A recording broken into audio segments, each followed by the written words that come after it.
I imagine that feels pretty good to get the first one. It does.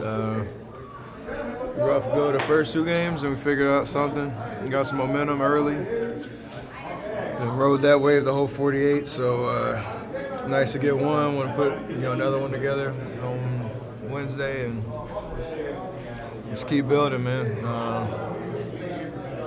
Got to enjoy ourselves at some point, but it's nice to win for sure. How big was having Draymond starting at center for the offensive flow? It was a different look, and I think it helped just because we got stops early, and then we could push and transition. And obviously, he's a great playmaker when he gets in the right positions, and we had a lot of shooting around, so it worked out. I think we also rebounded really well, to help him out. Obviously with Jaleel in there, they got some size too, so that played to our advantage for sure. How much did pride come into this game, especially since how much did pride go into this game? You guys got lost by double digits the first 2 games. How did you guys feel? I mean, honestly, no different than the OKC game. We got blown out the first night, and we wanted to come out and do something about it. It didn't work. The beauty of the NBA, we always talk about it. You got another opportunity pretty quick, and back-to-back, we turned the page. Coach? Yes, sir. But, yeah, I mean, it's going to be a theme of the season. We're going to fight for everything we get this year, and it may not be pretty. But we focus on the little things that are going to help us win. We talked about it, taking care of the basketball, getting stops, rebounding. We'll help ourselves out when we have games like OKC where it just gets away from us from the jump. So nice bounce back. How braced are you mentally for that it might not be pretty a lot? Nobody likes losing, especially in the fashion that we did the first 2 games. But when you're out there on the floor, you're just competing. And I think having gone through those first 2 games, you understand how we as a group can respond. And I think just carry ourselves in the right manner as we go through the season and not hang our heads. If we have a bad night, understand that we're capable of winning any night if we put together the right performance. But again, it's more so the themes of the season that even in a loss, you can kind of understand, like, all right, did we check off these boxes, those 3 things I just talked about? If we don't, we're probably going to lose. If we do, then we got a good shot because we got some talent. So we just got to put it together. The leadership load for you and Draymond as big as it's ever been? For sure. Because not only do we have to perform every night, you got to, lack of a better term, you got to teach. There's a lot of young guys that are hungry to learn, hungry to perform, take advantage of the opportunities, but there's a process to it. So we got to be aware of everything, but also be on top of our game every single night. We understand that, and I think we accept that challenge and that responsibility. What's the hardest thing to teach the younger guys about the offense, especially? I think just those possessions that we play where it's kind of chaotic, but in years past it's been organized chaos. And everybody kind of knows where to be, and it's kind of second nature. Right now, it's I think the first 2 games we were on top of each other a lot, and that's kind of a tough vibe, especially with how me and Draymond play, especially with just trying to get in the gaps and excuse me.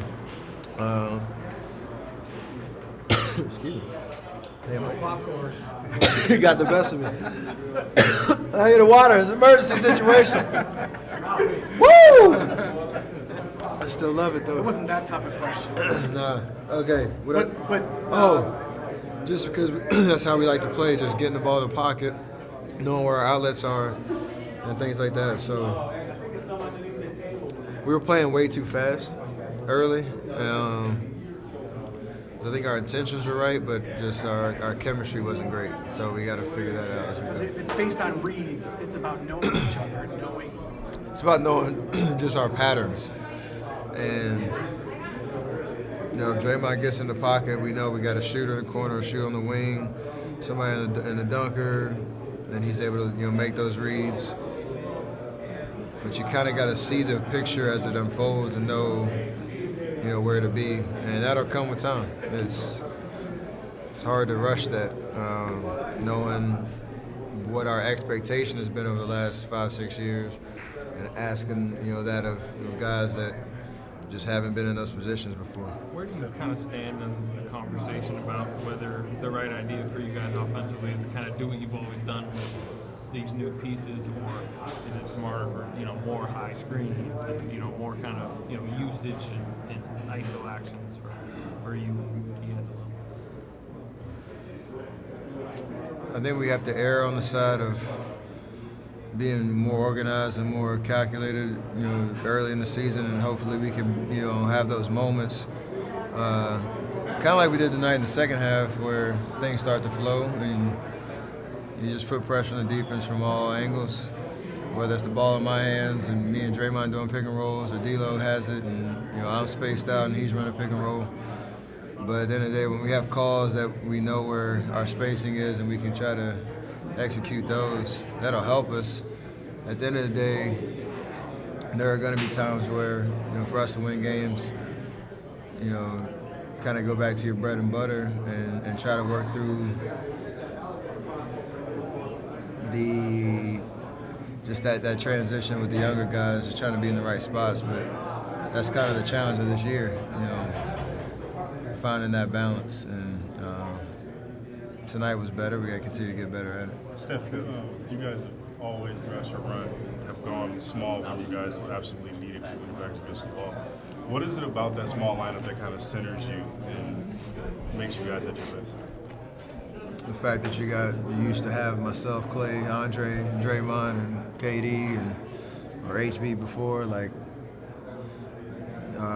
you put some miles on those lineups where you start to figure it out. We'll find something like that with this group over time, but there's a lot of high IQ guys that are veterans that know how to play the game and have been through so much in their careers up until that point. So again, you can't rush that. Specifically with Draymond at center.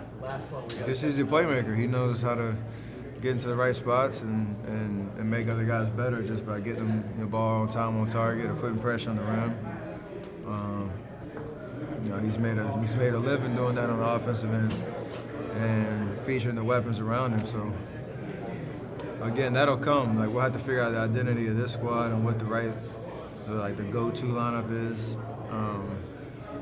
But it's hard to answer those questions 3 games in when you really don't know. You're just trying to learn on the fly and figure it out and just compete at a high level every night and give ourselves a chance to win games. When it is working, what does it feel like for you? Is it about movement? Is it about when the offense is working and flowing? It's about putting guys in position to be successful. We have some threats that can draw attention, and then you move the ball, make the simple pass, and usually you create a good shot. For me right now, this is the way I see the offense, everybody has to be aggressive. You can't have guys out in the court just trying to just move the ball just to move it. You got to be threats, whether it's a shoot, attack, again, make the simple play. We had some good possessions tonight where we did that, and it was a good feeling to kind of see that flow happen. So we just got to put more of those possessions together. Steph, you've always said you're not motivated by outside sources. Draymond was talking about how he was kind of pissed off that there were ex-players who were saying that this team can't do it this year. Are you aware, after those first couple games, of how many people are kind of doubting what you guys can be in this moment right now? Everybody loves to label you when you're down and when you're losing. That's easy. It's easy to get on TV and say whatever you want. It's easy to just throw darts at a team that's trying to figure it out based on how much success we've had. So I'd hope people can kind of see through that and understand what we're about as a team and what we're going to build towards. That's basically it. If you want to get on, say whatever you want to say, fill that 24-hour news cycle, that's cool with us. We still going to hoop and just play basketball. Thanks for watching ESPN on YouTube. For more sports highlights and analysis, be sure to download the ESPN app. And for live streaming sports and premium content, subscribe to ESPN Plus.